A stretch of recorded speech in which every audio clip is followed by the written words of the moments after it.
Welcome to SNL. My name is Keith. With me, as always, my good buddy Matt. Hello, Matt. Hello, Keith. Tonight, it's a mini episode. We're just going through our top 5 musical guests. Matt, you're the music man of this pair, but I think we had a lot of good stuff to pick from this year. I was okay. I'd like to clarify for the thousands that I don't play any instrument competently or anything of the sort. So, but I am certainly, I'm one of those people, that I hear a song once and I'll remember who sang it and what album it was on for the rest of my life. You picked Rough Trade out of an SNL crowd. I got a good memory for it. I do. I couldn't believe Rough Trade were there. What the fuck? Yeah, and I mean, I play instruments and stuff, but Matt's knowledge of all things musica are impressive to me. And hopefully we can get our little punk band started someday, Matt. Get you on your guitar and me on my bass guitar, and we'll see where the world takes us. Heck yeah. I mean, I grew up on Much Music. That was the thing. Yeah. It was our Canadian MTV, even though, I've seen MTV from the time, and I think Much Music was better. There was a little more gritty, when doing like the spots from the studio, when you could see all like the production shit behind it, it looked a little less TV showy than MTV, which I always appreciated. And I was hooked on it. I just watched it constantly for years. So, and from what I understand, a lot of the musical acts preferred Much Music. Like they liked being interviewed by the Steve Anthonys and the George Stroumboulopoulos and stuff like that. I generally, I didn't care for MTV as much. I mean, it was fine. I would have liked the music videos, but I watched Much Music for years. I just have it on, and that's all that was there. So I thought we had a nice plate to choose from, a little bit more diverse as far as performers and genres. So let's just jump right in. Top 5 music from season 3. Matthew, who is your number 5?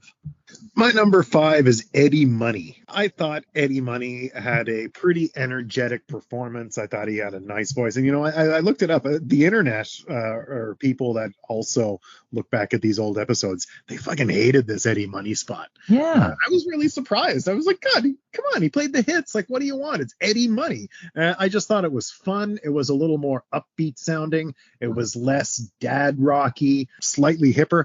I really don't understand the heat on Eddie Money. What was the justification? I know you mentioned that Watch Mojo was one of them that said he was crap or something, didn't they? Yeah, I don't know. There maybe he's I don't want to say something bad about Eddie Money and have it not be true, like he killed a prostitute in the 80s. So I don't get it. I mean, 2 tickets to paradise. What's not to like? And my number 5, and I want to preface this by saying, like, the gap between number 1 and number 5 is very slim for me. On a different day at a different hour, this 5 could be flipped around. But my number 5 was Willie Nelson. I thought Willie was fantastic, and they had him in that barn set. Was he doing what Willie does? Absolutely. But people still, the man is 90, and people still love what Willie does. I thought Willie was fantastic.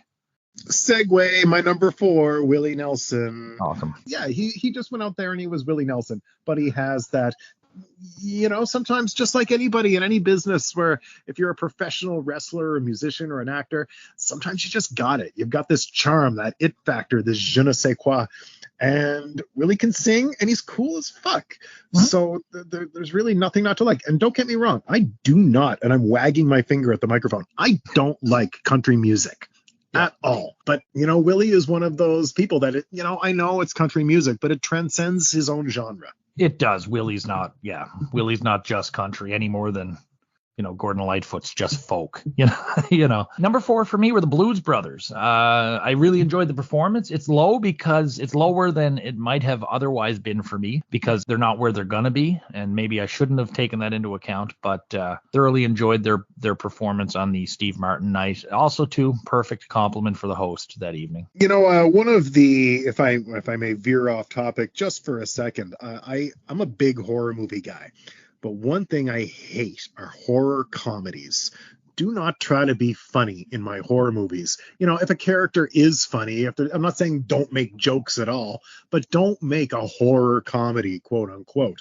And I think there's something about that applies here. First of all, I don't like blues music like this anyway. I like some blues music, but this is more like soul music. And I don't know, the fact that these comedians are doing it and they're hamming it up a bit and playing characters, I aside from the fact that I don't like the music, I also can't take them seriously. That's just how I feel about them. I know they're very talented, and it's obviously I'm in the minority. It's a big hit. Who's your number 3? My number 3 on the music is Elvis Costello. Cool. I really enjoy Elvis Costello. Obviously, he has that wildly iconic moment where he shuts down the song and does the different song, and that's been replayed forever. But I also just thought it was a cool, different thing for them to have on the show. It's it's very new wavy, a little punky, certainly not their bread and butter, and they took a real chance on having them on there, and I'm sure they shit their pants when he did that, and they're like, fuck, this is why we don't have these people on the show.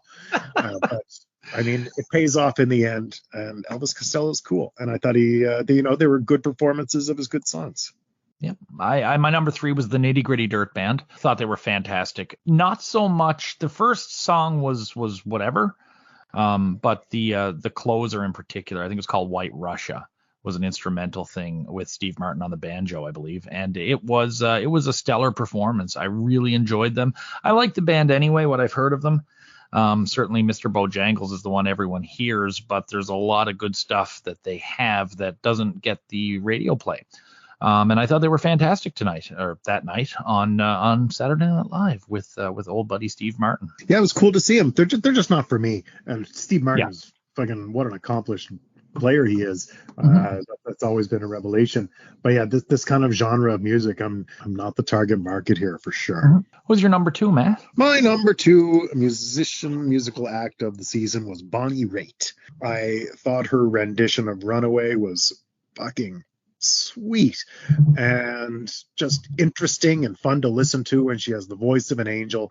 The second song, which I hadn't known when I heard, was fine, but Bonnie Raitt again, this isn't country music. It's not really. It's kind of like rootsy, southern rocky, folksy music, I guess. I don't know, but holy shit, she can sing, and she's a hell of a guitar player. And it was a real treat to see her in these younger years. My number 2 was Elvis Costello. Everything you said, taking the iconic moment aside, the first song he came out and did was fantastic, and then of course goes on to do the radio switcheroony. Who's your number 1, Matt? I think I know already. Sun Ra. Yeah, that's right. I knew you were going. Loved that Sun Ra performance. Far out, weird, risky. The vibe is just literally from another planet, as Sun Ra may be.